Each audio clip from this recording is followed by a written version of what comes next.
ที่ใครๆก็คุ้นเคยเหมือนฉันไม่เคยเจ็บปวดเลยใช่ไหมแต่มอ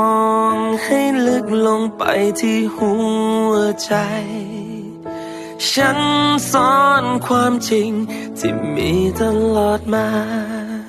ในรอยยิ้มที่มีรอยแผลที่ใครไม่เคยได้เห็นยิ้มให้คนทั้งโลกร้องไห้กับตัวเองข้างนอกดูเหมือนเก่งโปรดเห็นข้างในหนึ่งใจที่เจ็บต้องเก็บอาการใครจะรู้บ้างไหมเห็นหัวใจกันบ้างแม้ไม่อยากจะมองอยากจะร้องต้องทนให้ไหวยิ้มให้เธอก่อนปล่อยฉันให้ร้องในใจ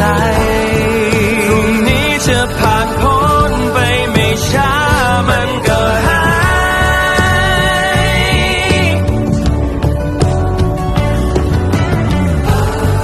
พรุ่งนี้จะเจอวันที่รอยยิ้มมีความหมายยิ้มให้คนทั้งโลกร้องไห้กับตัวเองข้างนอกดูเหมือนเก่งโปรดเห็นข้างในหนึ่งใจที่เจ็บต้องเก็บอาการใครจะรู้บ้างไหมเห็นหัวใจกันบ้าง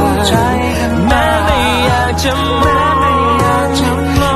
จะร้องต้องทนให้ไหวยิ้มให้เธอก่อนปล่อยฉันให้ร้องในใจ